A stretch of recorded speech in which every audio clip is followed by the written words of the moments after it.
जिला पुरातत्व पर्यटन एवं संस्कृति परिषद द्वारा विश्व धरोहर सप्ताह के अंतर्गत कार्यक्रम का आयोजन किया गया, जिसमें मुख्य अतिथि नगर विधायक माननीय शैलेंद्र जैन जी रहे और मुख्य वक्ता डॉक्टर मोहनलाल चड़ार, एसोसिएटेड प्रोफेसर एवं विभागाध्यक्ष, राष्ट्रीय जनजातीय विश्वविद्यालय अमरकंटक द्वारा व्याख्यान का आयोजन किया गया। चलिए आपको हम सीधे उस कार्यक्रम में ले चलते हैं।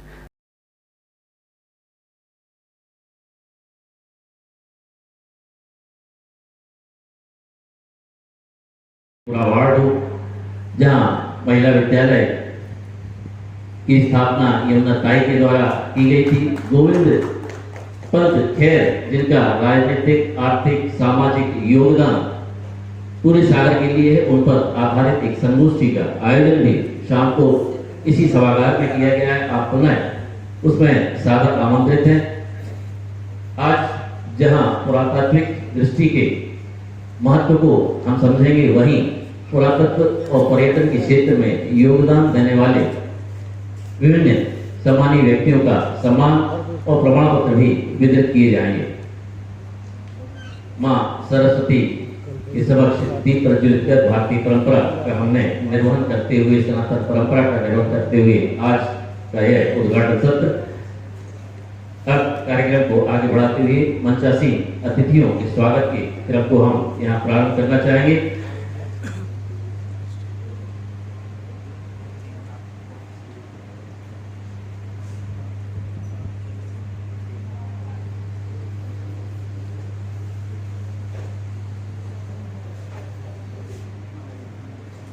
बुंदेलखंड पर आधारित एक गीत जिसकी प्रस्तुति आपके समक्ष, बुंदेलखंड की वंदना।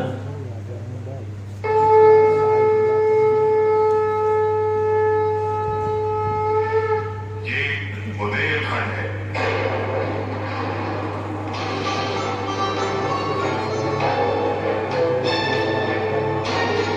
वीरता, साहस, शौर्य, पराक्रम, कला एवं संस्कृति की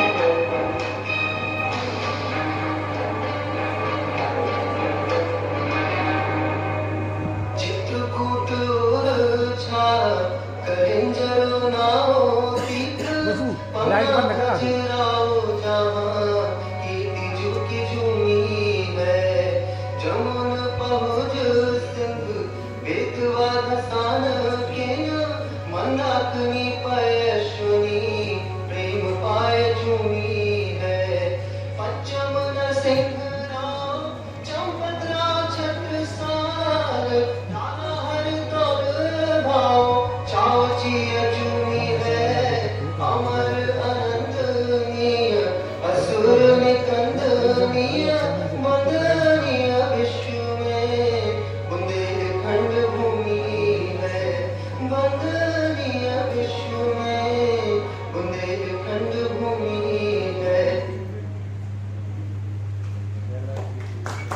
ये बुंदेलखंड की वंदना एक पिक्चर है, इसमें ये वंदना का प्रस्तुतिकरण किया गया है। बुंदेलखंड के विभिन्न स्थानों का जिक्र आता है। मंचासीन अतिथियों के स्वागत के क्रम को हम यहाँ प्रारंभ करना चाहेंगे। सर्वप्रथम माननीय मुख्य अतिथि महोदय, माननीय विधायक श्री शैलेंद्र जैन के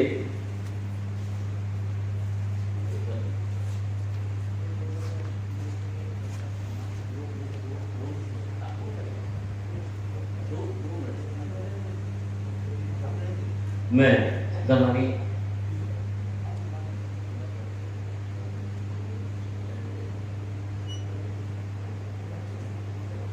एडीएम सर से अनुरोध करूंगा, माननीय मुख्य अतिथि महोदय, माननीय विधायक जी का कृपया सम्मान करें। तुलसी का पौधा, स्टॉल और स्मृति चिन्ह भेंट करके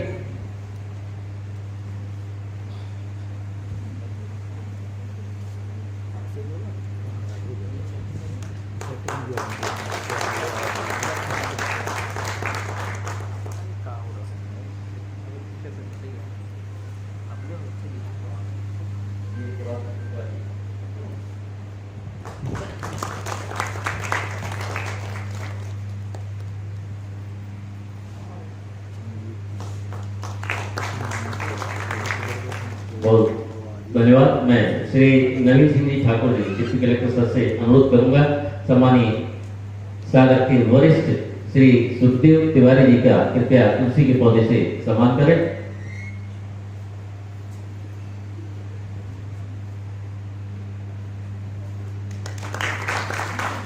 मैं श्री मुकेश पटेल जी संयोजक से निवेदन करूंगा सम्मानीय श्री वाजपेयी जी शिवकांत वाजपेयी जी का कृपया तुलसी के पौधे से सम्मान करें।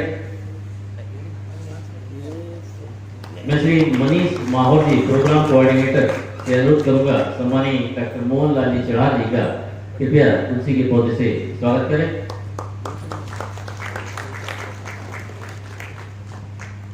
मैं सुश्री खुशबू पटेल जी से अनुरोध करूंगा सम्मानीय डॉक्टर रजनीश जैन जी का कृपया तुलसी के पौधे से स्वागत करें।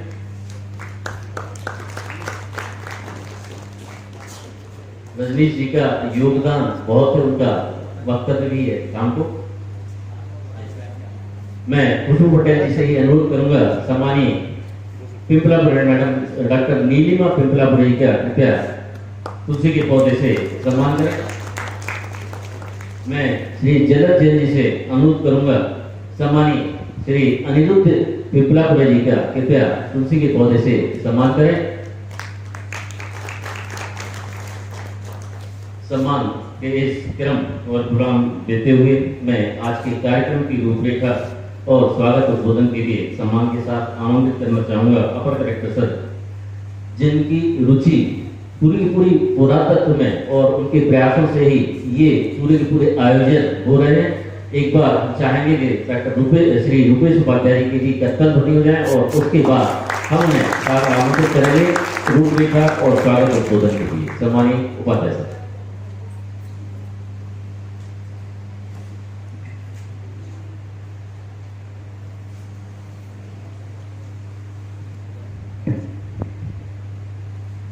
मंच पर विराजमान हमारे लोकप्रिय और कला संस्कृति में रुचि रखने वाले माननीय विधायक शिवकांत वाजपेयी जी जो हमारे शहर के जबलपुर परिषद के इंचार्ज हैं, श्री पुरातत्वविद मोहन राज जी, मैडम नीला ठाकुर जी, रजनी जी, जिनके वजह से भी हम कहीं ना कहीं एक कार्यक्रम आयोजित करते रहते हैं, क्योंकि जब भी हमें सागर को जाने की जरूरत पड़ती है, बुंदेलखंड को जाने की जरूरत पड़ती है, तो हम हमेशा जो एक व्यक्ति है जिसको हम याद करते हैं वो फिर जो है रजनीश है। जो हमारे यह कार्यक्रम विश्व धरोहर सप्ताह के तहत आयोजित किया गया है। हमने मध्य प्रदेश पुरातत्व विवेकागार एवं संग्रहालय के द्वारा ऐसा सुदेश था कि ऐसा कार्यक्रम आयोजित किया गया। यद्यपि कार्यक्रम उनके माध्यम से आयोजित होना था, लेकिन उन्होंने सागर को उतना महत्व नहीं दिया, लेकिन हमें सागर में एक कार्यक्रम करना था, तो इसलिए सागर में कार्यक्रम आयोजित किया गया।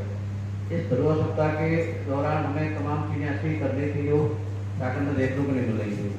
जैसे यहाँ म्यूजियम है, हमारा बहुत अच्छा म्यूजियम है, लेकिन म्यूजियम के बगल में रहने वालों को भी नहीं पता कि म्यूजियम है और वो कभी गए नहीं होते। तो इस सप्ताह के दौरान हमने म्यूजियम के वो अभियान चलाया, सिर्फ इसलिए कि लोग जाएँ, उसको देखें और फिर बच्चे घर में बताएं तो उनके पेरेंट्स भी देखें और इससे लोग भी से जुड़े। हमारा एक पर्यटन की जो सागर में मुख्य गतिविधि है वो हमारे क्रूज चलता है। एक क्रूज इतना घाटे में चल रहा है कि हमेशा पर्यटन विभाग हमको लिखता रहता है कि इसको हमें वापस कर दो, क्योंकि सागर में तो कोई इसका उपयोग कर ही नहीं रहा।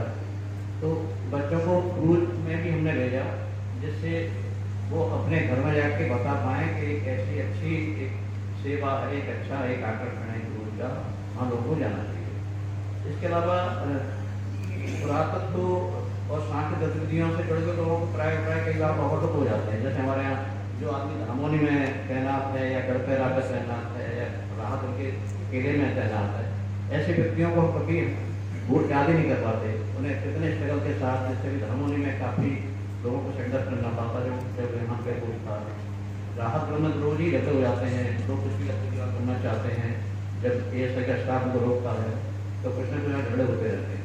तो ऐसे लोगों को भी सम्मानित करने का हमने निर्णय लिया था कि इनको हम एक प्रमाण पत्र देंगे, क्योंकि उनको कोई तो याद करे जो हमारे लेख के पत्र हैं, उनके सारे ही हमारी तमाम जो संप्रदाय होती हुई है।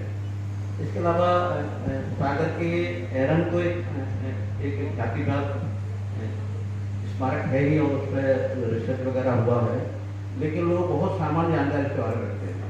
तो इसके लिए माननीय चढ़ाव जी को हमने बुलवाया कि आपने सर रिसर्च किया है और आप रहने वाले भी एरन के हैं। जो व्यक्ति यहाँ का रहने वाला होता है वो अपने अपने जो विरासत के गौरव को ठीक समझ पाता है और प्रेजेंट भी बहुत अच्छी तरह कर सकता है। जितने अच्छा सागर झील के बारे में हम शायद न लिख पाएँ, हम भिंड रहने वाले हैं, लेकिन जो सागर में झील के किनारे व्यक्ति रहता है वो झील के बारे में बहुत अच्छी तरह लिख सकता है। तो इसलिए मैंने मोहनलाल चढ़ाव जी को यहाँ आमंत्रित किया था। इसके अलावा भी हमने आते ही अनुरोध किया था ये सही से कि हमारे मोनूमेंट पे कुछ काम शुरू हो। तो उसमें वाजपेयी जी ने बताया कि वो 3 मोनूमेंट इस काम में करेंगे, एक अक्षरा में काम करेंगे, एक बहादुर काम किले में करेंगे और एरन में करेंगे। तो हमारे कंजर्वेशन के लिए हमारी ASI की जो विरासत है उसमें क्या काम चल रहे हैं वो लोग को ध्यान में आए, इसलिए हमने आदरणीय वाजपेयी को आमंत्रित किया था। इसके अलावा और सारी जैसे धामोली को जाता ही नहीं है कि धामोली की चर्चा कब हुई, जब एक वहाँ का भी मर्डर हो गया था, एक व्यक्ति ने अपनी पत्नी को मार कर डाला आया, उस समय धामोली की चर्चा हुई। सामान्य तौर पर धामोली कितना इंपॉर्टेंट चला रहा जिसको लेके गौड़ों, बुंदेलों, मुगलों, मराठों, अंग्रेजों में लगातार संघर्ष होते रहे। उस किले पे कभी चर्चा भी नहीं होती तो वहाँ के उस किले पे कोई रास्ता नहीं। कल हम गए तो मैं आधा किलोमीटर पैदल चलना पड़ा। तो धामोली भी एक इम्पोर्टेंट जगह है अपनी। ऐसे भी तमाम सारी विरासतें हैं यहाँ पे, इनको लोगों को जानना चाहिए। इसके बाद गोविंद पंत खैर बुंदेला का सागर में जो कंट्रीब्यूशन है उस पर कभी कोई याद ही नहीं करता था। तो MLA साहब को मैंने बताया तो उन्हें हमसे बहुत रुचि ली। उन्होंने जब भी इस बात में बात हुई वो आए, मैडम नीलम कपलाकर के यहाँ से चर्चा हुई। आपने खुद मतलब उसमें चर्चा में तो पूरी रुचि दिखाई ही, बल्कि उसके लिए और आगे क्या किया जा सकता है इसमें आपने जो है पूरा उसमें रुचि प्रदर्शित की। तो उसको लोग जाना है तो नजरबार क्योंकि यहाँ गोविंद पंत खैर बुंदेला का आवास रहा है और उसके पास आदमी के पास रहा। और इस भवन में शायद कभी कई लोग ऐसे बैठे हैं जो या तो वहाँ रहे होंगे या खेले होंगे या पैदा भी हुए होंगे, लेकिन शायद याद उसकी किसी को नहीं थी। हमारे यहाँ ये डूडा है मसीह, इन्होंने बताया कि मैं तो वहीं खेला था, तो इन्हें बड़ा ताजुब हुआ। तो ऐसी चीज़ें जो छूट गई हैं, जो हमसे ओझल हो गई हैं, उनको उनकी स्मृति दिलाने का काम भी इस दौरा सप्ताह के माध्यम से करने की कोशिश की है। हमारा मानना है कि जो कौमें अपने इतिहास और संस्कृति को भूल जाती हैं वो ज़्यादा दिनों तक प्रभावित नहीं कर पाती। तो हर आदमी को अपने इतिहास और विरासत को याद रखना चाहिए। ये सब चीज़ें धरोहर सप्ताह के माध्यम से मैं आपका बनाने की कोशिश की। तो इसमें माननीय विधायक जी का विशेष मतलब रुचि रही, क्या बड़ा प्रोत्साहन रहा। सागर में छुट्टी के दिन लोग घर से निकलना बहुत हमारे शासकीय की सेवा के लोग और निकलना बहुत मुश्किल होता है संडे के दिन। लेकिन MLA साहब आज मैंने देखा कि 9 बजे से ही सक्रिय थे। अभी मैंने कॉल किया था वैसे तैयारी हो गई, आप आ जाओ, तो वो बस पास ही यहाँ पे। तो आप जैसे ही मैंने अनुरोध किया आप यहाँ आ गए।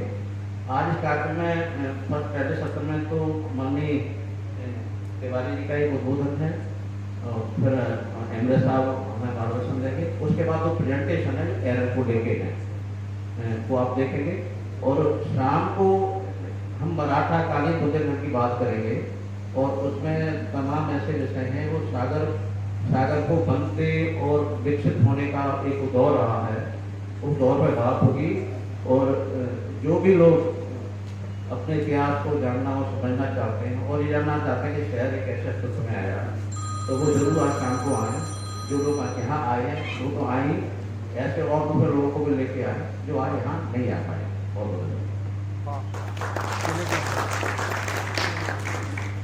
बहुत धन्यवाद सम्मानीय ADM सर।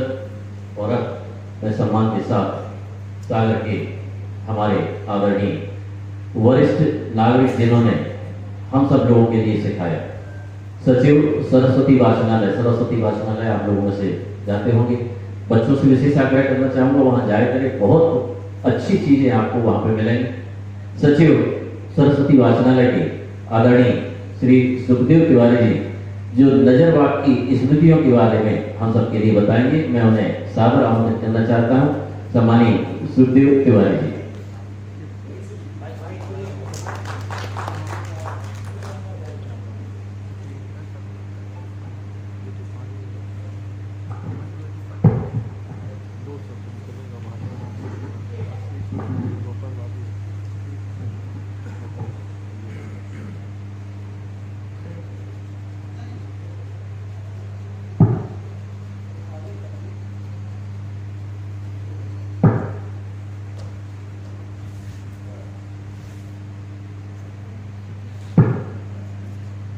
आज राजस्व विभाग की ओर से आयोजित इस कार्यक्रम हमारे नगर के सबसे लोकप्रिय विधायक माननीय शैलेंद्र जी, इस कार्यक्रम के आयोजक माननीय उपाध्याय जी और मंच पर आसीन हमारे समस्त अतिथि और आज उपस्थित हमारे समस्त साथियों। आज बहुत महत्वपूर्ण दिन है। हम अपने पुराने समय को याद कर रहे हैं। नजरबाग पहले उसका अलग अस्तित्व था, अब तो वो हमारे पुलिस विभाग का संरक्षण में है, उनकी मालिकियत में है। पर सागर की पहचान रही है नजरबाग। मैं सन 1952-53 में यहाँ आया था सागर में। मैट्रिक की परीक्षा देने के लिए बनियाबाद यहाँ रुका। उस समय नागपुर बोर्ड था और मैं परकोटा पर रुका और कुछ ऐसा योग लगा कि परकोटा पर उसके बाद 2004 तक मैं परकोटा का निवासी रहा और इसलिए नजरबाग में मेरा हर दिल का संपर्क रहा। नजरबाग में 50 वर्ष परकोटा नजरबाग में क्योंकि जब मैं आया तो सागर में पानी की बड़ी समस्या थी। सारी पानी की आवश्यकता के कुछ तालाब द्वारा ही होती थी।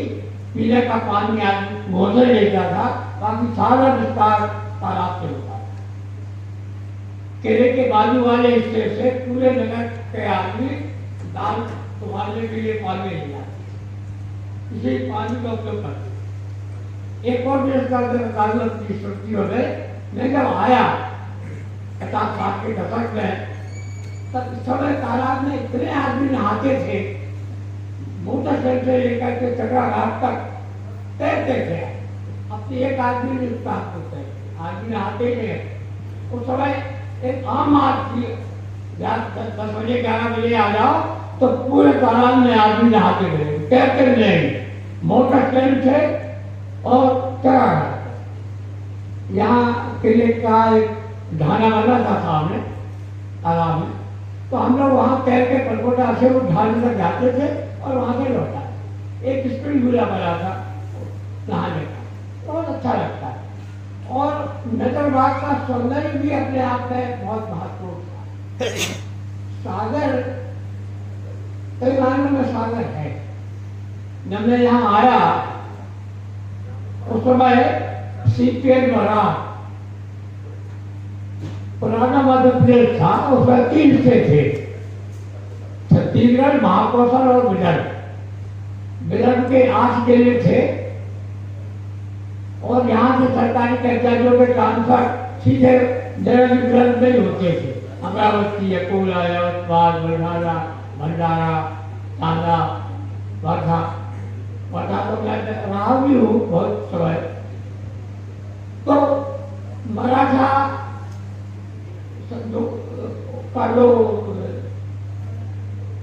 सागर में अस्तित्व है, वो मराठी संस्कृति यहाँ पर जंगल का रखी है। सागर में गुजराती समाज का अपना महत्व है। सागर में पंजाबी समाज में हमारे सरदार स्वर्ण सिंह आगे के मिनिस्टर थे। बंगाली समाज हमारा रविंद्र मोहन के रूप में ललिता जी का नाम आज भी है। इस तरह पूरा सागर पूरा हिंदुस्तान को कवर करता है। ये अपने आप में विलक्षण है। और ऐसा नहीं, नाम को नहीं लेते दो परिवार, उन परिवारों ने यहाँ पर अपनी संस्कृति की पहचान बनाई। तो नजरवाद का जो है, हम लोग सुबह नहाने को वहाँ जाते तो अच्छा सुंदर बगीचा था सामने, तालाब में से देखते थे तो बहुत सुंदर लगता है। और हमारे बहुत ही परिचित वहाँ रहते थे, यूनिवर्सिटी के पुराने प्रोफेसर रहते थे, पुराने वकील रहते थे।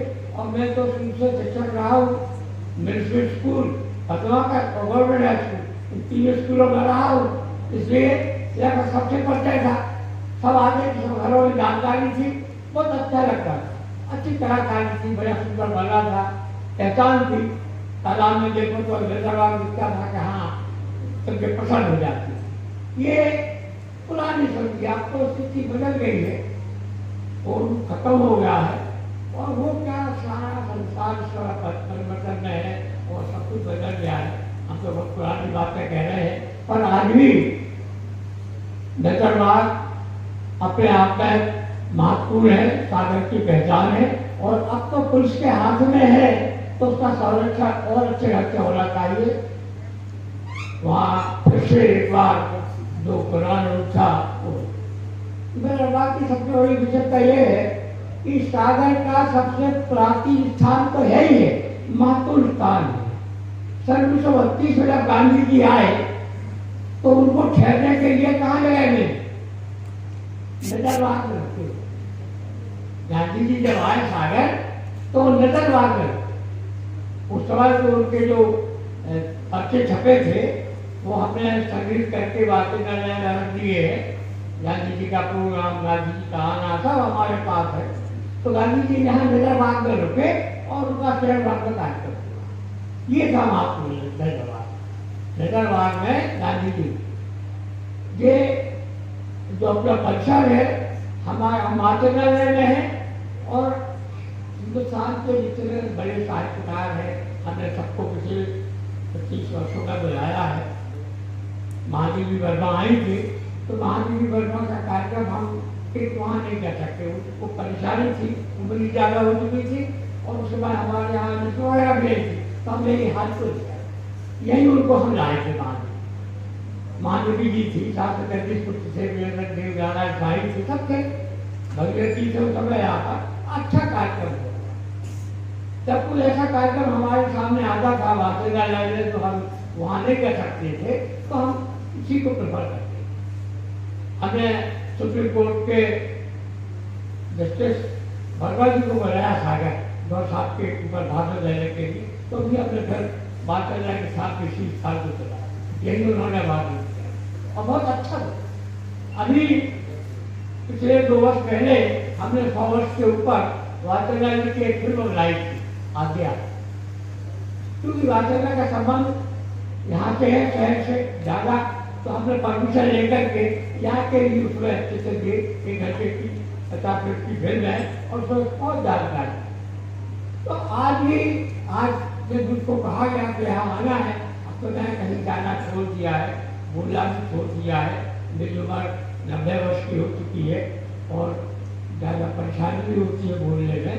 और इसके बाद जो हमको बहुत खुशी हुई कि आज हम जाएंगे, वहाँ बैठेंगे और जाएंगे और बहुत अच्छा लगता है। सागर अपना सागर है, वास्तव में सागर है, तालाब में सागर है, सब कुछ हमें चाहिए। और उसका हमारा नजरबाग, उसकी स्मृति आज यहाँ बैठ कर एकदम याद आ गया कि जैसे मैं फिर एक बार तालाब में तैर रहा हूँ, नजरबाग को देख रहा हूँ, तो मैं जाना छोड़ दिया। पर बहुत अच्छा है, सागर की पहचान है और वो पहचान बनी रहना चाहिए। सागर के मामले में बहुत महत्वपूर्ण है, पुराना कहर बहुत एक रुपया सजोए है, कहने को बहुत कुछ है, और मैं इतने कहकर के अपनी बात को याद देता हूँ।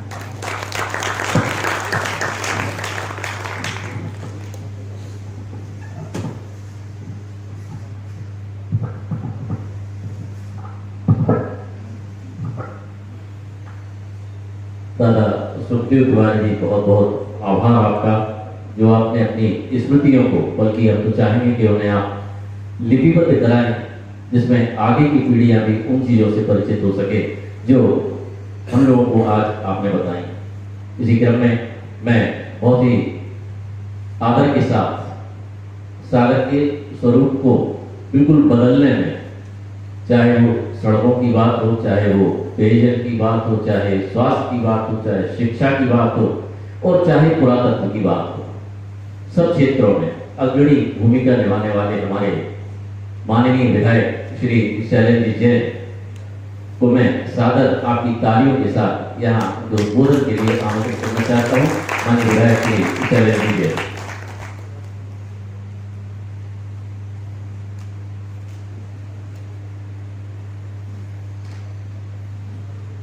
बहुत धन्यवाद सम्मानीय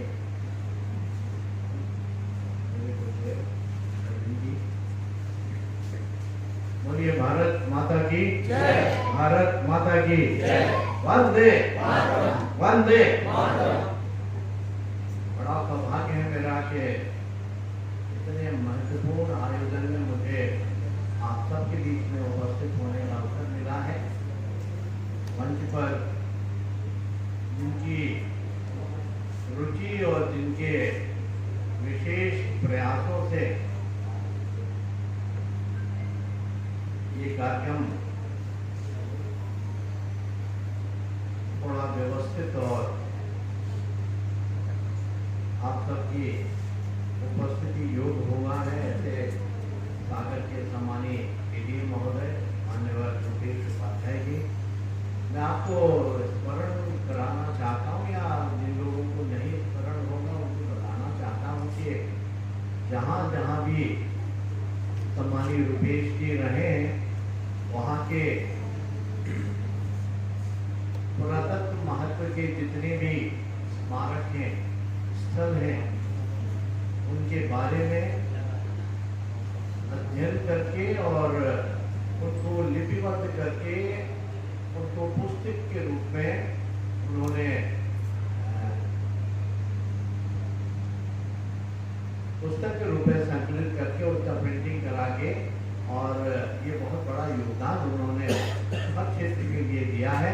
और सागर उससे अछूता नहीं है, सागर में भी उनका बड़ा योगदान है, और मैं आशा करता हूँ कि उनके माध्यम से सागर के पुरातत्व महत्व के जितने भी हमारे स्मारक हैं, जितने भी हमारे मोनुमेंट हैं, उनके बारे में जन जन तक ये विचार पहुंच जाए, ये जानकारियां पहुंच जाए, उस दिशा में वो काम कर रहे हैं। ऐसे सम्मानीय रुपेश जी हमारे, जिन्हें हम चलते फिरते डिक्शनरी कहते हैं, एनसाइक्लोपीडिया है, पंडित सुखदेव प्रसाद तिवारी जी, उनका नजरबाज और उसके संबंध में अभी व्याख्यान हुआ।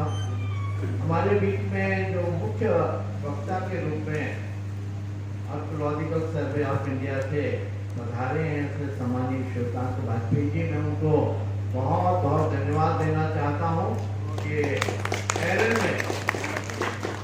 में जो कुछ भी कंजर्वेशन का काम हुआ है वो उनके माध्यम से हुआ है, और आशा ही नहीं पूरा विश्वास है कि वर्ल्ड हेरिटेज मोन्यूमेंट के रूप में एरन को वो सम्मिलित कराने में बड़ी भूमिका निभा रहे हैं। मैं उनके प्रयासों को नमन करते हुए आशा करता हूं कि उनके प्रयास जो हैं सफल हो, फलीभूत हो, और सागर जिले का ऐसा महत्वपूर्ण स्थल जो है वो वर्ल्ड हेरिटेज मोन्यूमेंट में शामिल होगा, तो हम सबके लिए बड़ी गौरव की बात होगी। हमारे बीच में सम्मानीय रणजीत जैन जी बड़े इतिहासकार हैं, और सागर जिले से बड़ा सरोकार है उनका। सागर के इतिहास को लेके अभी हम लोग हमारी बहन डॉक्टर नीलिमा पिंपलापुरे जी के निवास पर बैठे थे, तो हम लोगों ने सागर के इतिहास को कुछ जानने की कोशिश की है। मैं तो एक अच्छे श्रोता के रूप में वहाँ उपस्थित था, लेकिन मेरी रुचि है कि कैसे भी करके सागर का वास्तविक अर्थों में इतिहास जो है वो ठीक और व्यवस्थित लिखा जाए, ताकि सागर के महत्व को हम समझ सकें। सम्मानीय ASI से पधारे हुए सम्मानीय मोहनलाल जी चिराग साहब, अनिरुद्ध बिंद्रापुरे जी, नीलमा जी का तो हो गया, और आप सभी उपस्थित देवी और सज्जनों, मैं वो बात दोहराना चाहता हूँ जो अभी विवेक जी ने कहा कि जो संस्कृतियाँ, जो सभ्यताएं अपना इतिहास भूल जाती हैं, ऐसी संस्कृति और सभ्यताओं को इतिहास भी भुला देता है। हम सब मिलके इस दिशा में जो कुछ आपसे हो सकता है, जो कुछ मुझसे हो सकता है, हमें सब मिलके वो काम करना है। अब आर्कियोलॉजी में अब हमारा क्या योगदान होगा, मेरे को तो आइडिया बहुत कम है, बहुत कम जानकारी है, लेकिन हम कम से कम जो कुछ भी कार्य जो इस दिशा में जिनका विशेषज्ञता है और जो करने में सक्षम है, करना चाहते हैं, उनको कुछ संसाधन जुटा के और जो सुविधाएं हैं उनको मुहैया करा के उनका मार्ग प्रशस्त करने का काम हमें जरूर करना चाहिए। और एक काम और करना चाहिए। अभी बड़ा दुख होता है कि एरन जैसे इतने इम्पोर्टेंट स्थल पे, इतने इम्पोर्टेंट मोन्यूमेंट के आसपास पट्टे बांट दिए, और ऐसे पट्टे बांट दिए गए कि वहां तक पहुंचना मुहाल हो गया। आप समझ सकते हैं कि हमें हमारी नजर में हमारी इतिहास का, हमारे ऐसी धरोहरों का क्या मूल्य है। हम उनका मूल्य नहीं कर रहे, उनके बारे में हमारा कोई मूल्यांकन नहीं। हमारा कंसर्न 20 बाई 20 के पट्टे में है। मैं तो एडीएम महोदय से कहूंगा, जिनके माध्यम से भी ये पट्टे बांटने का कार्य हुआ है, उनके खिलाफ अवश्य कोई अनुशासनात्मक कार्रवाई होनी ही चाहिए, क्योंकि इस तरह से हम अगर धीमे धीमे अपने इतिहास को भुलाने का काम करेंगे। अभी मैंने देखा नजरबाग के संबंध में पंडित सुखदेव प्रसाद तिवारी जी ने बड़ा व्याख्यान दिया, महत्वपूर्ण। सम्मानीय रजनीश जी ने अभी मुझे क्लिप दिखाई। नजरबाग को तो अपनी नजरों से ओझल करने का काम ही शुरू हो गया। जेसीबी मशीन चलाकर उसको मिटाने का काम शुरू हो गया। हम क्या कर रहे हैं? हम अपने इतिहास को मिटाना चाहते हैं। हमें जिन पे गर्व होना चाहिए, हमारी सभ्यता, हमारी संस्कृति का के प्रकटीकरण के बहुत बड़े मानक हैं, वो हम उन्हें खत्म कर रहे हैं। इतिहास तो आने वाली पीढ़ियां हमारे इस कृत्य को कभी क्षमा नहीं करेंगी। मैं आप सबसे विनती करना चाहता हूं कि जो कुछ भी आपके सीमाओं में हो, जो आप कर सकते हो, वो जरूर करें। जो कुछ मैं कर सकता हूं वो मैं भी करने की कोशिश करूंगा। मैं आप सबसे एक ही विनती करता हूं। किसी ने लिखा है कि एक दीपक तुम जलाओ, एक दीपक हम जलाएं, कुछ अंधेरा तुम मिटाओ, कुछ अंधेरा हम मिटाएं। हम सब मिलके, और चूंकि आज 24 तारीख हो गई, 26 तारीख को 155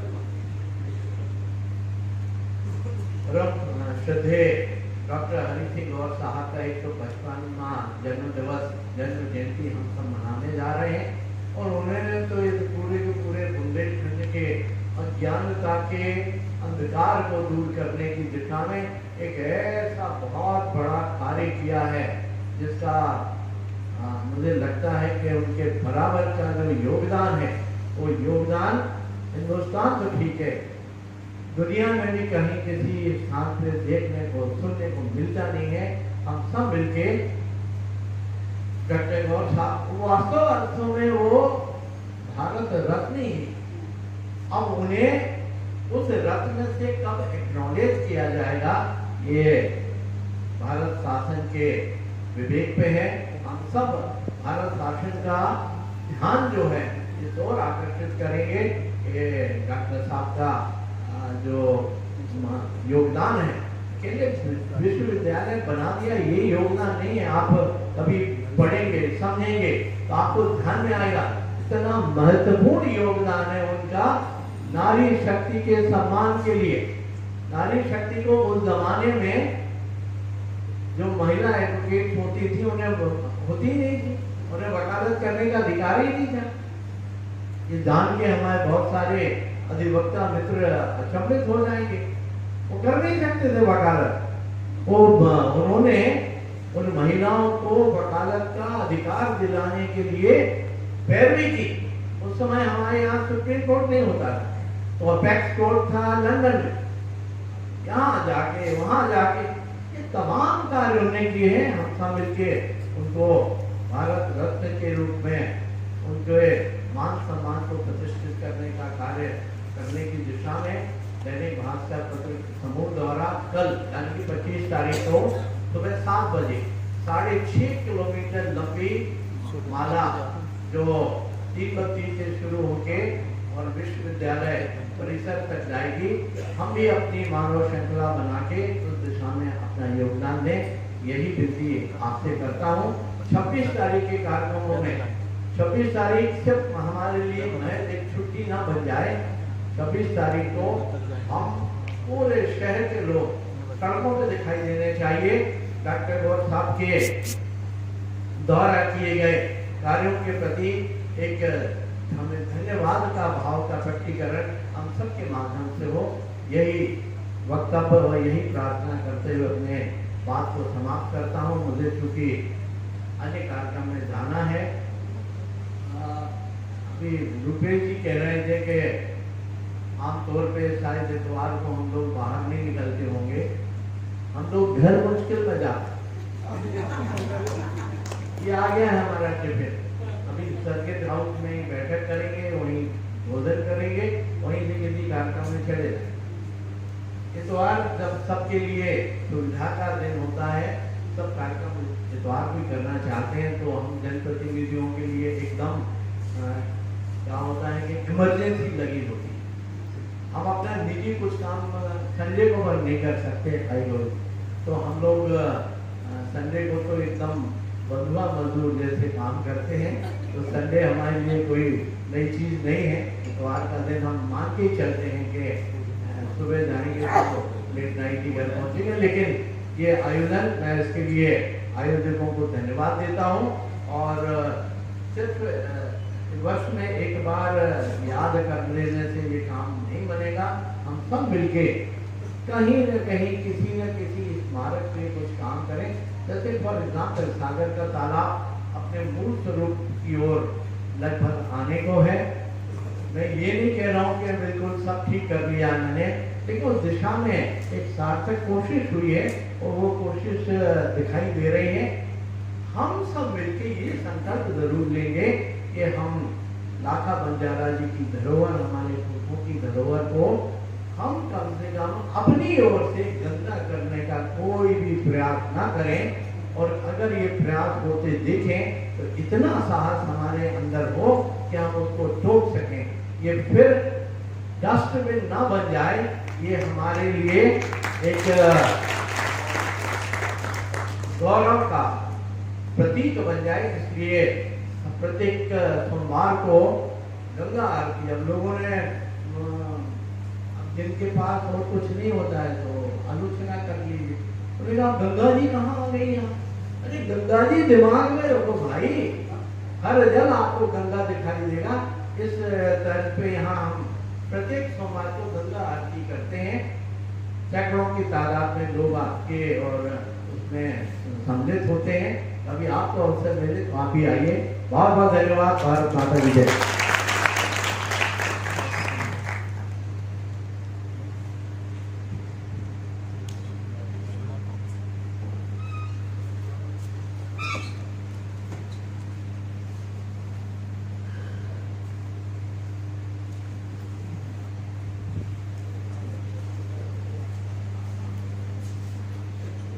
बहुत बहुत धन्यवाद माननीय विधायक श्री शैलेंद्र जैन। और अब हमारा दूसरा सेशन यहाँ जो प्रेजेंटेशन का है उसको हम यहाँ प्रारंभ करना चाहेंगे। मंचासीन अतिथियों से विनम्रता पूर्वक आग्रह है कि सामने की जो प्रथम पंक्ति है कृपया वहाँ विराजमान होने का कष्ट करें। और प्रेजेंटेशन के लिए केरल के संरक्षण के लिए किए जा रहे कार्यों का प्रस्तुतिकरण हमारे अनुरोध पर श्री शिवकांत वाजपेयी जी, अधीक्षण पुरातत्वविद, भारतीय पुरातत्व सर्वेक्षण, जबलपुर मंडल, जबलपुर। गुप्तकालीन भारत की क्षेत्रीय राजधानी केरल का महत्व Shri doctor Mohanlal ji चढ़ार, associate professor एवं विभागाध्यक्ष, प्राचीन भारतीय इतिहास, संस्कृति एवं पुरातत्व, इंदिरा गांधी राष्ट्रीय जनजातीय विश्वविद्यालय अमरकंटक, जो हमारे विशेष अनुरोध पर यहाँ पधारे हैं, उनसे आग्रह है कृपया अपना प्रस्तुतिकरण प्रस्तुत करने की कृपा करें। श्री डॉक्टर मोहनलाल जी चढ़ार।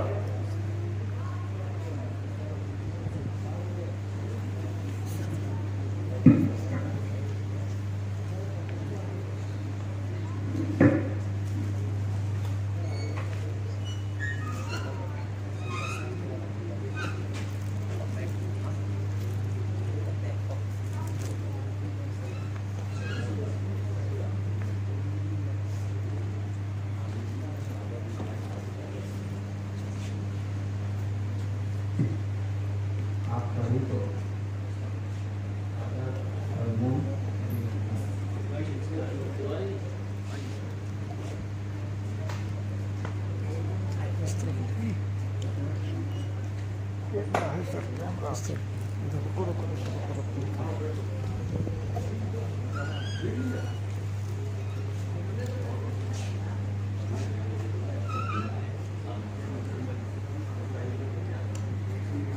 आप सभी को सादर प्रणाम।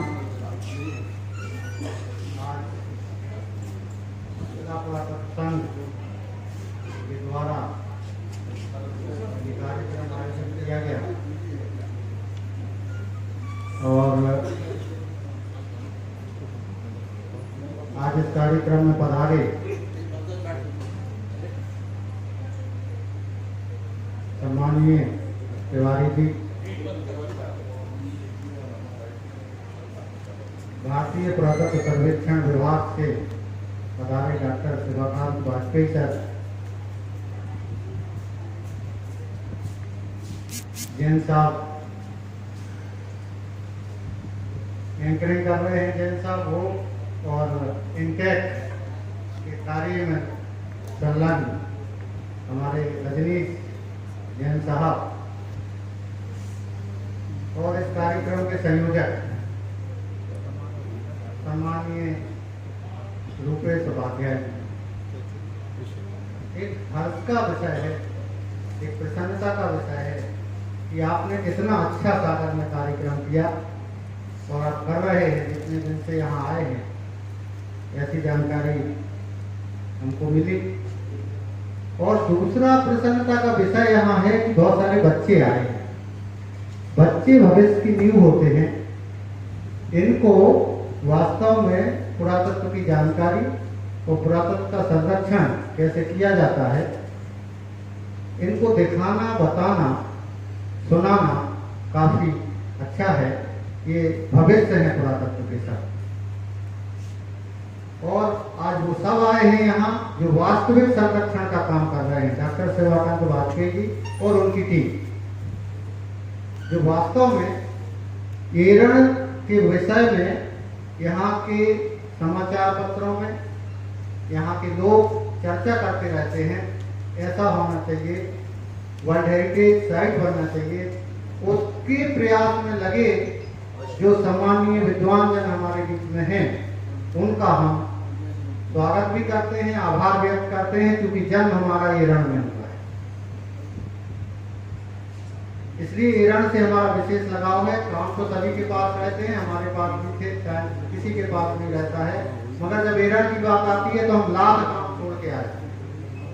उपाध्याय साहब ने हमें फोन किया कि आपको आना है, तो हमने कहा सर हम जरूर आएंगे और आप जब भी आप कहेंगे हम आ जाएंगे। और कभी भी एरन के लिए कभी भी हमें कहीं भी बुलाया जाता है तुरंत चले जाएंगे। हमने एरन पर रिसर्च वर्क भी किया है और जन्म लिया है, तो हम बचपन से ही, लोग तो रिसर्च करते हैं एमए में आके, हम बचपन से ही जब हम खेलते थे तो हमको सिक्के मिलते थे, वो भी आज के सिक्के नहीं, आज से 24-2500 साल पुराने आहत सिक्के, हम उनसे ही खेले हैं, उन सिक्कों से ही खेले हैं, उनमें ही हमारा बचपन बीता है। इसलिए हमने यहाँ सागर विश्वविद्यालय में आके प्राचीन भारतीय इतिहास, संस्कृति तथा पुरातत्व विभाग से एमए किया, पीएचडी किया। और हमारा उद्देश्य कभी नौकरी करना नहीं था, आज वाजपेयी दल से भी कभी ऐसी चर्चा हुई नहीं। हमारा उद्देश्य था पुरातत्व की सेवा करना।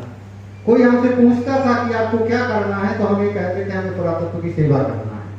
कैसे करना है? नौकरी करके करना है, गांव में रह के करना है, पुरातत्व की सेवा करना है। अगर ये जुनून आज के एक एक बच्चे में आ जाए तो ये संरक्षण का काम करने की जरूरत नहीं, वो अपने से हो जाए।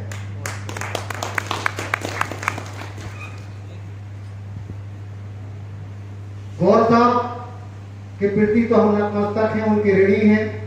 हमको यहाँ से गौर सम्मान भी मिला, डॉक्टर सर सिंह गौर विश्वविद्यालय से गौर सम्मान, फैकल्टी टॉपर हम थे तो वहां मिला। और उसमें लिखा था मोहनलाल चड़ार को समाज विज्ञान संकाय में सर्वाधिक अंक अर्जित करने पर विश्वविद्यालय को गौरवान्वित करने के उपलक्ष्य में इनको गौर सम्मान से सम्मानित किया जा रहा था।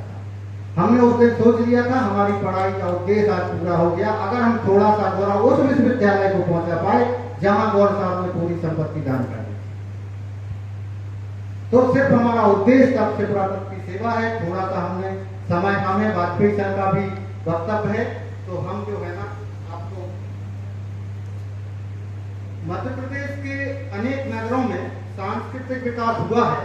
इन नगरों में एरन बुंदेलखंड का प्राचीनतम सामरिक एवं सांस्कृतिक केंद्र रहा है। एरन का महत्व अपने कला वैभव के कारण विशिष्ट रहा है। एरन एक ऐसा केंद्र है जो अनेक कालखंडों में सांस्कृतिक प्रकाश स्तंभ का कार्य करता रहा है। मानवीय जीवन को समझने की दृष्टि से इस स्थल का अध्ययन भारतीय संस्कृति का वास्तविक स्वरूप प्रस्तुत करता है। डॉक्टर हरि सिंह गौर विश्वविद्यालय सागर के माध्यम से यहाँ 1960 से 1965 में उत्खनन किया प्रोफेसर केडी वाजपेयी सर ने, प्रोफेसर उदयवीर सिंह साहब ने, फिर उसके बाद सुधाकर पांडे सर ने, प्रोफेसर बीडी झा साहब ने, और आर्कियोलॉजिकल सर्वे ऑफ इंडिया के द्वारा अभी डॉक्टर मनोज कुमार जी ने किया। इन सभी उत्खननों से एरन में एक जो नई बात पता चली कि पाषाण काल से लेकर और आधुनिक काल तक की जो संस्कृति रही है भारत की, उसका क्रमबद्ध इतिहास एरन में हमको देखने को मिलता है। अगर इतिहास को समझना है, भारतीय इतिहास को समझना है, तो एरन में आप चले जाइए, एरन को आप पढ़ लीजिए, एरन के पुरावशेषों को आप देख लीजिए, आप पूरा भारत का क्रमबद्ध हड़प्पा सभ्यता की समकालीन सभ्यता थी वहां, जिसको ताम्रपाषाण कालीन सभ्यता कहते हैं। और 1960 से 1965 में 20 खदानें ली गई थी एरन में उत्खनन की। उसमें कम से कम 2 से 3 ट्रक सामान निकला। अभी भी आप सागर विश्वविद्यालय में जाके देख सकते हैं, कुछ गोदाम में पड़ा हुआ है, कुछ डिस्प्ले भी है।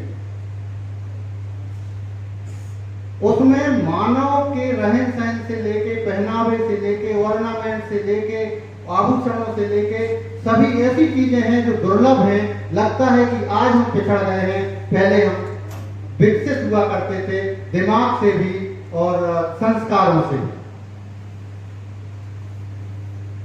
ये एरन जो है प्राचीन भारत में व्यापारिक राजमार्ग पर स्थित था, जो मथुरा से होके मऊरानीपुर, एरच, देवगढ़, जो लोग जानते हैं वो समझते हैं, बच्चे लोग नहीं जानते, मगर हम आपको बता दें ये नदियों के किनारे प्राचीन काल में मार्ग होते थे। और उन नदियों के किनारे बेतवा नदी और बीना नदी, इनके किनारे किनारे यहाँ कुछ मार्ग बने थे। एरन से 3 किलोमीटर राजमार्ग था। अभी तक लोगों ने कहा जरूर है एरन राजमार्ग पर स्थित था, मगर एरन राजमार्ग पर नहीं था। वहां से 3 किलोमीटर सेपरेट घाट है।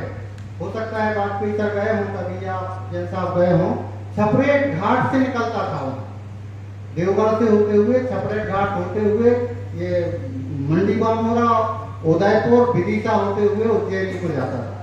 उस मार्ग पर स्थित था, इसलिए क्योंकि हमारा टाइटल है राजधानी। राजधानी कैसे बनी, हम उस पर फोकस करेंगे कि राजधानी क्षेत्रीय राजधानी। वैसे तो गुप्तों की राजधानी पाटलिपुत्र थी और लगभग पाटलिपुत्र प्राचीन काल से 6th सेंचुरी BC से महत्वपूर्ण रहा है, बाद तक भी रहा है। मगर क्षेत्रीय राजधानी एरन कैसे बनी, उस पर हमारा यहाँ आज मुख्य रूप से वो है।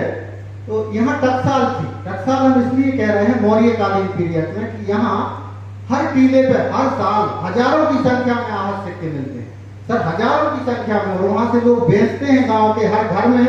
आप अभी चले जाइए 50 से 100 सिक्के वहां मिलेंगे और लोग बाहर के आते हैं। अब तो बहुत महंगे बिकने लगे, एक सिक्का जो है ना 10-10 हजार रुपए का बिकता है। कई लोगों ने तो ट्रैक्टर और मोटरसाइकिलें खरीद ली सिक्के बेच बेच के एरन। हम तो वहां नहीं रहते मगर हमको पता चला ये अपने आप में जो है ना ये सिद्ध करता है कि एरन टकसाल थी। और आहत सिक्के कितनी बड़ी मात्रा में मिलते हैं। फिर हम आते हैं आहत सिक्कों के बाद तो वहां स्थानीय शासकों के सिक्के मिलते हैं। स्थानीय शासक धर्मपाल का भारत का प्राचीनतम अभिलिखित सिक्का मिला है। भारत का पहला अभिलिखित जिस पर लेख लिखा हुआ है धर्मपाल का, जनरल अलेक्जेंडर कनिंघम को मिला था और वो लंदन, ब्रिटेन के लंदन संग्रहालय में रखा हुआ है। वो भारत की लिपि के विकास में भी उसका अपना एक योगदान है। 3rd और 4th सेंचुरी BC की ब्राह्मी है जो जॉन एलन वगैरह उसमें अपने लिखते हैं। उसके बाद एक इंद्रगुप्त का शीशे का बांट मिला है जिसमें इंद्रगुप्तस लिखा हुआ, वो भी यहाँ का लोकल शासक था। उसके बाद हमें कुषाणों के साथ सिक्के मिले हैं, हम अभी बताएंगे, वो जल्दी दिखा देंगे। अभी हम आपको ऐसे बता देते हैं कि कुषाणों के सिक्के मिले हैं, वशिष्ठ के सिक्के हमें वहां से मिले हैं, शक क्षत्रपों के साथ सिक्के हमें वहां से मिले हैं। शक राजा जो थे, शक राजाओं के सिक्के हमें वहां से मिलते हैं। नाग राजाओं में बहुत बड़ी मात्रा में सिक्के मिलते हैं। शकों के और नागों के सिक्के मिलते हैं। और एक टकसाल मौर्य काल से जो वहां बनी वो नागों के समय भी रही, शकों के समय भी रही, गुप्तों के समय भी रही। रामगुप्त के सिक्के एरन से बड़ी मात्रा में मिले।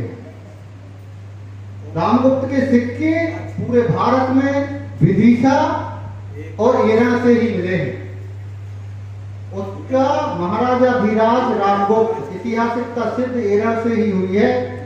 प्रोफेसर KD वाजपेयी जी ने जो उत्खनन किया, उस उत्खनन के माध्यम से ये सब निकले और उन्होंने सिद्ध किया कि ये, और हमको मिलता है। अगर हम ऐतिहासिक साक्ष्यों की बात करें, साहित्यिक साक्ष्यों की बात करें, तो राजशेखर की काव्य मीमांसा, राजशेखर एक कवि थे, बच्चे लोग हैं, राजशेखर एक कवि थे, बहुत बड़े कवि थे, भोज के यहाँ भी रहे, कलचुरी राजाओं के यहाँ भी रहे। उन्होंने इस घटना का जिक्र किया। एक नाटक है, विशाख दत्त द्वारा लिखा गया है, देवी चंद्रगुप्तम। एक राजा कैसे अपनी पत्नी को दूसरे राजा को इसलिए दे देता है कि युद्ध ना करना पड़े। ये घटना पे नाटक लिखा हुआ है और हिंदी साहित्य में इसको पढ़ाया जाता है। ये अपने आप में बड़ी कथा है कि एक ये जो रामगुप्त था एरन में ही शासन कर रहा था। प्रोफेसर BD झा साहब इसको बड़े अच्छे से, जो लोग जानते हैं पुराने लोग हैं, BD झा साहब बड़े अच्छे से इसको डिफाइन भी करते थे कि एरन में ही वो रहता था। और एक घटना जो देवी चंद्रगुप्तम वाली है कि शक राजा रुद्र सिंह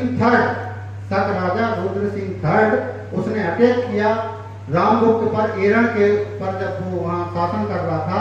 और उसने शर्त रखी कि आप या तो अपनी पत्नी दे दीजिए या हमसे युद्ध कीजिए। रामगुप्त डर गया क्योंकि काफी शक्तिशाली हो रहे थे उस समय तक, और उसने शर्त संधि स्वीकार कर ली कि हम अपनी पत्नी दे दें। उसके छोटे भाई चंद्रगुप्त द्वितीय विक्रमादित्य को यह संधि पसंद नहीं आई और उसने भाभी से कहा तुम नहीं जाओगे डोले में बैठ के, हम जाएंगे। उसने महिला का वेश धारण किया, शक राजा के शिविर में गया। उसके साथ जो सखियों के डोले जाते थे, छटे हुए सैनिक उसमें थे, और शक राजा का शिविर में जाके उसने वध कर दिया धोखे से। और यहाँ वापस आके रामगुप्त का भी वध कर दिया। ये घटना देवी चंद्रगुप्तम नाटक में लिखी हुई है। ये धर्मपाल के खालिमपुर तामपत्र में भी इसका उल्लेख है। तो अपने आप में ये घटना सिद्ध करती है कि ईरण बहुत महत्वपूर्ण था और गुप्त वहां रहते थे। गुप्त, रामगुप्त तो रहता ही था, चंद्रगुप्त उसका छोटा भाई भी रहता था और समुद्रगुप्त भी रहता था। इसका प्रमाण है ईरण से मिला हुआ समुद्रगुप्त का ईरण अभिलेख। अभी हम आपको फोटो दिखाएंगे ईरण अभिलेख की। वो कलकत्ता संग्रहालय में डंप पड़ा हुआ है, बड़ी मुश्किल से कहीं से हमको मिल पाया। सब लोगों से हमने खूब कहा कि कहीं से प्राप्त हो, मगर वो हमको मिल गया और वो भी हम आपको फोटो दिखाएंगे। उसमें समुद्रगुप्त लिखता है कि ईरण को हमने अपनी स्वयंभोग नगरी बनाया, स्वयंभोग नगर बनाया और ईरण में अपनी पत्नी दत्ता देवी और पुत्रों के साथ पौत्र मतलब नाती, उनके साथ ईरण आया और ईरण में वो कुछ समय रुका। ये अभिलेखीय प्रमाण हमारे पास है। और दूसरा, जब वो ईरण में रुका तो वहां एक बड़े निर्माण कार्य की चर्चा उस अभिलेख में है। दिया नहीं है कि कौन सा निर्माण कार्य है, मगर कनिंघम और विद्वान बोलते हैं, जनरल अलेक्जेंडर कनिंघम महोदय, कि विष्णु मंदिर का निर्माण किया होगा। उसी उपलक्ष्य में ये अभिलेख लिखवाया गया। उसमें 27 लाइन है, उस अभिलेख में 27 लाइन है। उसमें एरीकृण लिखा हुआ है ईरण का नाम। गुप्त काल में एरीकृण ईरण का नाम था। हमको कुछ वहां से सती स्तंभ मिले हैं, उन सती स्तंभों में ईरण के विविध नाम आए हैं। प्राचीन काल में एरकर्ण, सिक्कों पर एरकर्ण मिला है, फिर एरीकर्ण मिला है गुप्त काल में। एक 7वीं 8वीं सदी ईस्वी का सती स्तंभ मिला है, उसमें एरनी लिखा है, फिर एरन लिखा है, फिर एरन 32 लिखा है। तो ये धीरे धीरे समय के साथ ईरान के नाम भी बदले हैं। और अब ईरान में राजधानी बनाने का उद्देश्य ये था, एक तो शकों को रोकने का कि शक ना आए, शकों को रोका जाए वहां से। उस कारण से ईरान एक ऐसी भौगोलिक दृष्टिकोण से इतना महत्वपूर्ण पुरा स्थल है कि 3 ओर से अर्धवृत्ताकार अर्धचंद्राकार रूप में बीना नदी को नेचुरल सुरक्षा देती है। और ये लगभग 6 किलोमीटर है, घूम के आई है, 6 किलोमीटर है, पूरा पीछे से रेता घाट होकर देखेंगे 6 किलोमीटर का सरपाट है। आज नई जानकारी हम आपको दे रहे हैं, ये कहीं किसी ने नहीं उसको मेंशन किया है। 6 किलोमीटर का पाठ है वो।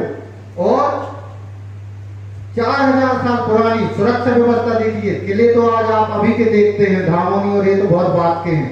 4000 साल पहले किलों की शुरुआत अगर हम देखें सुरक्षा प्राचीर की, तो हड़प्पा में मिलती है और ईरान में मिट्टी की सुरक्षा दीवार मिली है 1750 ईसा पूर्व की। वो भी 2 किलोमीटर है, उसकी चौड़ाई 90 फीट है, ऊंचाई 22 फीट है। आप अंदाजा लगा सकते हैं 2 किलोमीटर की मिट्टी की सुरक्षा दीवार, 90 फीट चौड़ी, 22 फीट ऊंची, खाई बनी हुई है। और वहां से 1 किलोमीटर की दूरी पर समुद्रगुप्त जब ईरान आया सर, तो ईरान में समुद्रगुप्त ने एक और परकोटा बनाया, जिसको ईरान के लोकल लोग मटिया कोट बोलते हैं। यहाँ की बुंदेलखंडी भाषा में मटिया कोट बोलते हैं। कोट मतलब सुरक्षा दीवार। तो वो मटिया कोट की जो दीवार है 16 फीट ऊंची है, 50 फीट चौड़ी है और लगभग 4.5 किलोमीटर की लंबाई है। इस नदी के कांटे से लेके ऐसे घूम के गई है पूरे सर सती पिलर के वहां तक। सती पिलर जहां है वो कटा हुआ है जो, उसके वहां तक। तो ये अपने आप में ये बहुत महत्वपूर्ण है। महत्वपूर्ण ये है कि इतने बड़े क्षेत्र में 2 जहां राजकुमार और राजा रहते थे, वहां सुरक्षा व्यवस्था विशेष की जाती थी।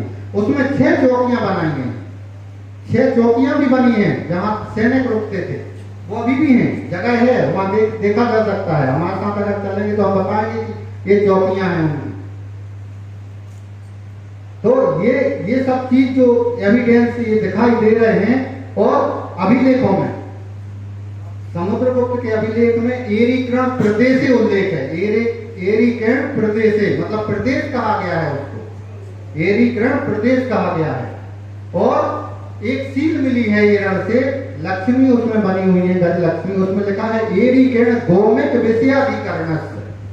एरीकर्ण गौमिक विषयाधिकरणस्य मतलब एरीकर्ण जो है वो विषयों का एक समूह है, जिसको हम कह सकते हैं, वो समूह को कहा गया है उधर।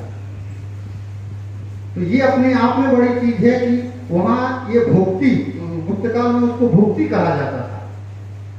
एक प्रदेश के रूप में है। बुद्धगुप्त के ईरान अभिलेख में लिखा है कि ये कालिंदी और नर्मदा के मध्य का भाग ईरान प्रदेश में आता था। कालिंदी मतलब यमुना और नर्मदा मतलब आप जानते ही हैं मां नर्मदा। और अभी बुंदेलखंडी में कहावत भी है बाउंड्री की, आप लोग जानते होंगे, इतने यमुना और नर्मदा इतने चंबल तो वो वाली आज की कहावत नहीं है नदियों की बाउंड्री वाली। ये जो है ना गुप्त काल से चली आ रही है प्राकृतिक जो सीमाएं थी वो नदियों को। तो ईरान का जो क्षेत्र है वो यमुना और नर्मदा के बीच वाला क्षेत्र था, इसलिए उसका जो ईरान नगर था उसको बड़े रूप में यहाँ स्थापित किया और उसको जो है ना अपनी सैनिक छावनी भी गुप्तों ने बनाया और राजधानी भी उसको बनाया। अब हम आपको इसके बारे में कुछ चित्र भी दिखा देते हैं जो आपको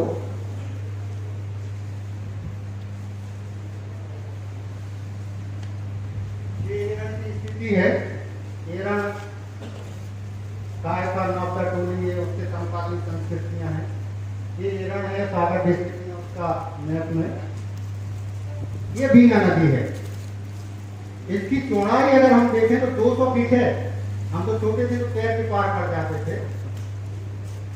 और गहराई हमने खुद नापी है, कहीं 50 फीट है और कहीं जो भीमगजा है सर, भीमगजा के सामने 100 फीट है। इतनी मतलब जल वहां है। नाव भी चलती है। ये नदी ऐसे घूम के गई है, उसका चित्र है। ये है, ये आप देख रहे हैं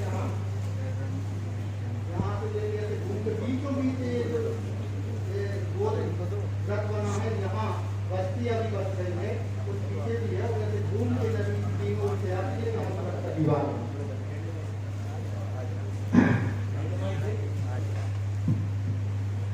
तो ये गुप्तकालीन मंदिर है यहाँ।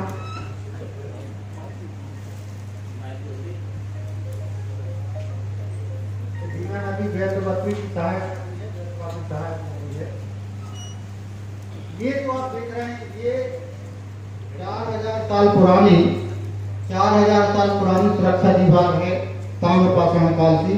यहाँ उत्खनन में ये मिली, खुदाई में इसकी पुष्टि हुई है। Professor KD. वाजपेयी सर ने इसको खोदा था। और ये उसका मेन गेट है, ये हाथी दरवाजा उसको बोलते हैं। अंदर गांव के जाएंगे तो हाथी दरवाजा है, जो दानी पीरियड का है, दानी शासक ने बनाया था। ये एक मैप हमने बनाया था, एक्सकवेशन साइट है। और ये दिख रही है, ये रास्ता दिख रहा है, इधर ही गुप्तकालीन सुरक्षा दीवार है। ये एक्सकवेशन जो के.डी. वाजपेयी सर ने कराया था उसका एक चित्र है। तो ये चालुक्य के कल्चर में वहाँ ये फर्श बनाए जाते थे मिट्टी के, वो है। ये सुरक्षा दीवार के लिए एक जो है ना ट्रेंच ली गई थी, खाई है। ये स्टोन पुल्स हैं जो रेता घाट, जो रेता एक गांव है ईरान से लगा हुआ है, जस्ट उस तरफ है, वहां से ये मिले और छपरेट घाट से मिले हैं। ये प्राग ऐतिहासिक संस्कृति के साथ प्रस्तुत करते हैं। ये ताम्रपाषाण कालीन मृण मूर्तियां हैं पशुओं की। ये एक सोने का सिक्का है, बहुत महत्वपूर्ण है, जो 1000 ईसा पूर्व के स्तर से मिला था, जो प्रोफेसर के.डी. वाजपेयी जी मानते हैं कि ये विनिमय में उपयोग होता होगा। ये अर्लीस्ट एविडेंस है कि धातु भी विनिमय में उपयोग की जाती थी। ये मिट्टी के बर्तन, ये मानव मृण मूर्तियाँ मिलती हैं, ये उत्खनन में मिले हैं मिट्टी के बर्तन। ये सिक्के 460 सिक्के ये हमको ही मिले थे, जब हम रिसर्च कर रहे थे हमको ही मिले थे, मिट्टी के बर्तन में थे। अभी सागर संग्रहालय में डिस्प्ले हैं, किसी को देखना है तो देख सकते हैं। 460 हैं। ये 5 धातुओं से बनाए गए हैं ये सिक्के, 5 धातु इसमें मिक्स की गई है।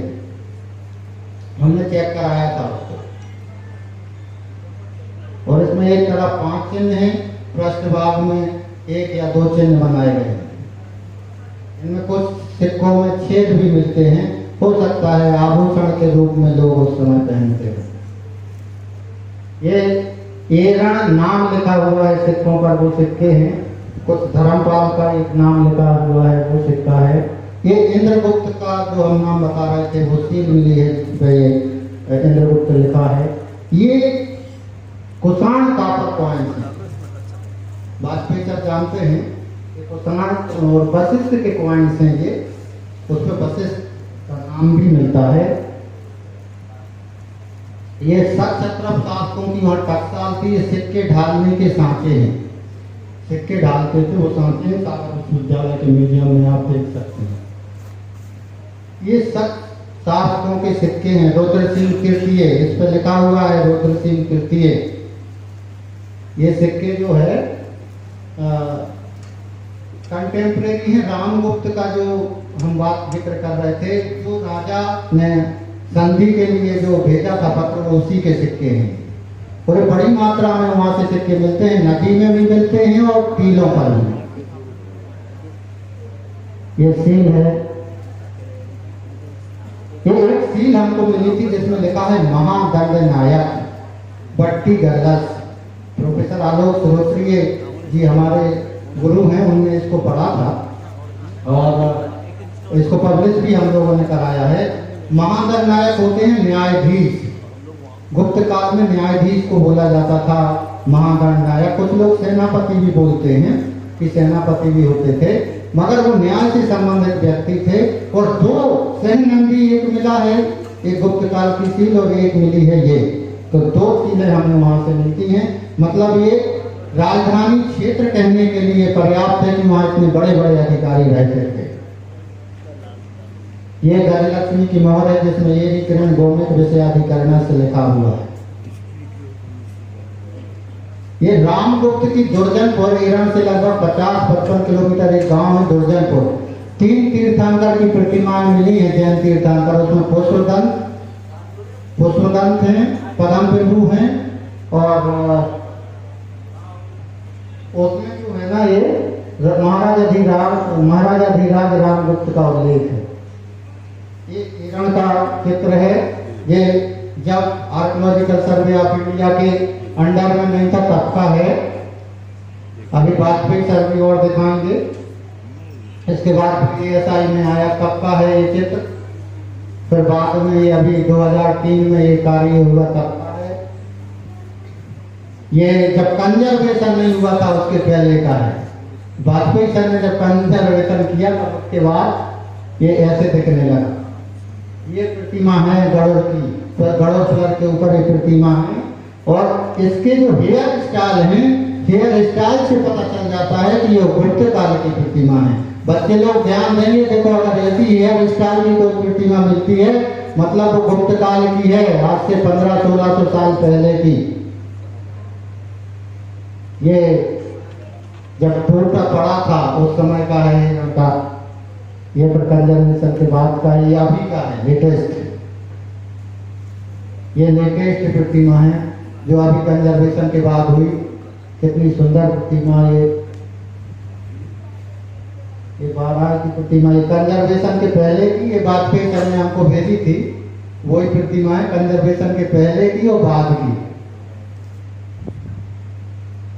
अच्छा, ये प्रतिमा आपने देखी होगी सागर संग्रहालय में। इसके ये बहुत महत्वपूर्ण प्रतिमा है। इसमें 12 दत्तस और महेश्वर दत्तस से लिखा हुआ है ब्राह्मी में, वो गुप्तकालीन ब्राह्मी है। और इसी की एक अनुकृति अभी हाल में ईरान में ये मिली है। इससे ये लग रहा है कि पहले कलाकार छोटी प्रतिमा बनाता था क्योंकि बड़ा पत्थर खराब ना हो जाए, फिर उसको बड़ी प्रतिमा में उकेरता होगा, ऐसा हमको समझ में आता है। ये देखिए जैसा सेम पीछे है ना इसमें, ऐसे ही उस प्रतिमा में है जो संग्रहालय में रखी हुई है सेम। ये जो बांधा गया है, वस्त्रों को बांधा गया है, चुन्नट दिखाई दे रही, सेम है उसमें। ये नरसिंह की प्रतिमा है, ये कंजर्वेशन के पहले की है। ये सूर्य की कुछ प्रतिमाएं वहां से मिलती हैं, सूर्य के रथ के वो है। ये कृष्ण लीला के बहुत सारे सुंदर उदाहरण मिलते हैं। कृष्ण जन्म से लेके कंस वध तक के ईरान में हमको चित्र मिलते हैं बड़े ही गुप्तकालीन कला में। ये अभी वाजपेयी सर इसको बहुत सिस्टमेटिक करने वाले हैं जैसा बता रहे थे, तो ये अपने आप में बहुत मध्य भारत का एक महत्वपूर्ण काम हो जाएगा।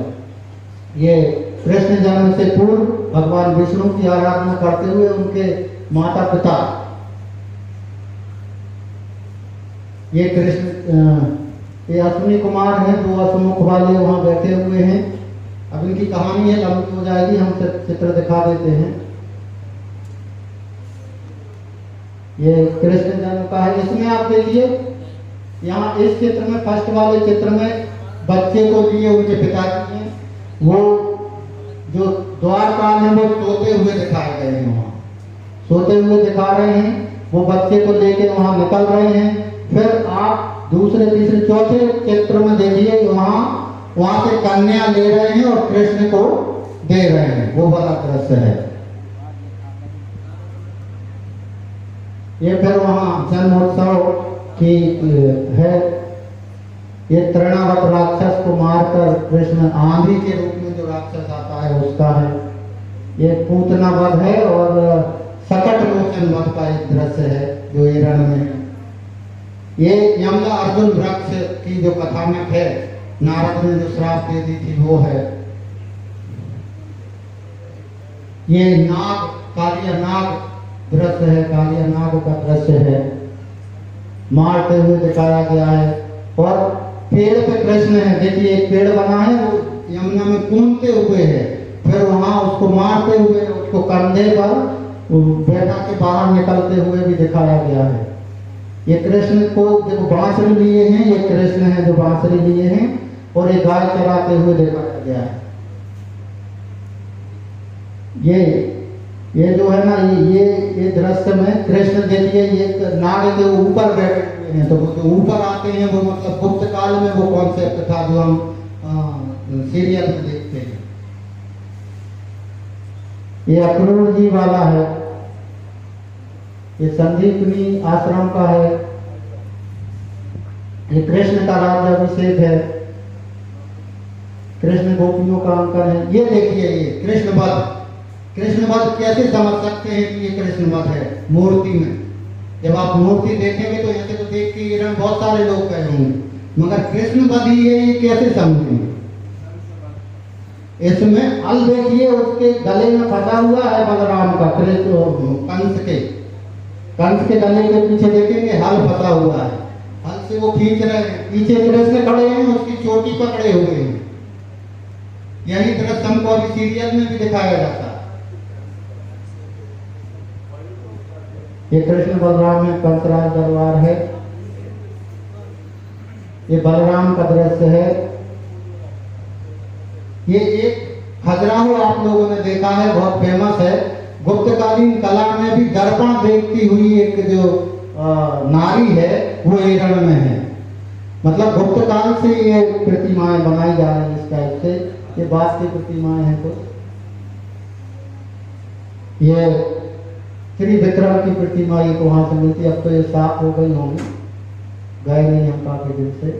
ये एक मुखलिंग है जो लगभग 3वीं सदी ईस्वी की कला में निर्मित है, ऐसा हमको समझ में आता है। बाकी बात पे जी और डिटेल से बताएंगे।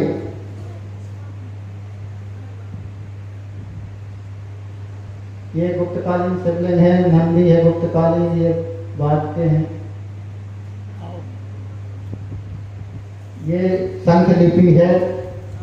ये सामंत जयसक नाम वहाँ गढ़ोत्तर पे लिखा हुआ है। प्रोफेसर आलोक श्रोत्रिय ने इसको पढ़ा था। खुले गुप्त लिखा हुआ है, एन चंद्र लिखा हुआ है। ये यहाँ अभिलेख मिलते हैं ईरान में, शासक श्रीधर वर्मा का वो अभिलेख है। इसी में मिलता है भानुगुप्त के जो भारत के प्रथम सती स्तंभ लेख का है, दो अभिलेख पत्थर में मिलते हैं। समुद्रगुप्त का ईरान अभिलेख है, वो हम आपको बहुत सारी चीजें बता चुके हैं। ये बुद्धगुप्त का अभिलेख है, इसमें डिटेल में अगर बताएंगे तो टाइम होगा, क्योंकि अभी बात पे सर को भी बोलना है। तोरमाण का ईरान अभिलेख भारत की प्रतिमा पर लिखा गया है। इसमें बहुत महत्वपूर्ण है कि इस अभिलेख की, इसके बारे में हम थोड़ा बता देते हैं। बहुत महत्वपूर्ण है कि इस अभिलेख की शुरुआत ओम से होती है, ओम शब्द से हो रही है। और मंदिर के लिए यहाँ महाशिला प्रसाद शब्द इसमें कहा गया है। गुप्त काल में मंदिर नहीं लिखते थे, प्रसाद कहते थे, तो महाशिला प्रसाद मतलब विशाल मंदिर, उसकी जानकारी हमें इस अभिलेख में मिलती है। लगभग ये 5वीं सदी ईस्वी का अभिलेख है, अंतिम 5वीं सदी ईस्वी के अंत का ये है वो अभिलेख। आप सभी ने देखा है, उपाध्याय वगैरह तो गए हैं। ये अभी केमिकल कंजर्वेशन के बाद की वो है, भानुगुप्त का ये अभिलेख है।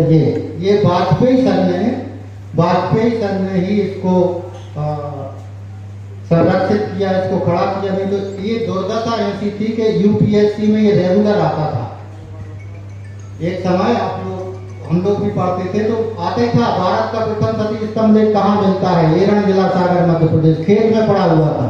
हमने जब से 12वीं की तब से हम जितने भी आर्कियोलॉजिकल सर्वे ऑफ इंडिया के ऐसे आए सुप्रिटेंडिंग आर्कियोलॉजिस्ट, सबसे कहा, किसी ने नहीं किया, हम करेंगे।